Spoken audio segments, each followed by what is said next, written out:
তুমি আমারে টাকা পয়সার হিসাব বুঝাই দিতেছো?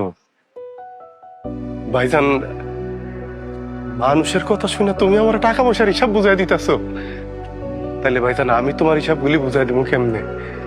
ছোটবেলা থেকে আমার যে কোলে পিঠে করে মানুষ করছো, নিজে ভালোটা না খায় ভালোটা আমারে খাওয়াইছো ভাইজান, ওই হিসাবটা আমি কেমনে বুঝাই দিব তোমারে? আমি দূর দেশে থাকি ভাইজান, আমার বাপ মা যে তোমার কাছে থাকে, এই হিসাবটা আমি তোমার বুঝাই দিতে পারবো? আমার বউরে তুমি ছোট বোনের মতো দেখে রাখো। আমি দূরে থাকি, আমি ওর চাহিদা আল্লাহর অনেক কিছু পূরণ করতে পারি না, তুমি বুঝতেই দাও না। সব তুমি পূরণ করো ভাইজান, এই সব আমি কেমনে বুঝাবো তোমারে? আমার কাছে এই টাকা নাই ভাইজান, কি দিয়া বুঝান যায়? কোন সম্পত্তি দিলে তোমার হিসাব বুঝা পাইবো আমার কও? আগে তোমার হিসাব তো বুঝাই, তারপরে আমার নালে সামান্য কয়টা টাকা আমি বুঝা নিব।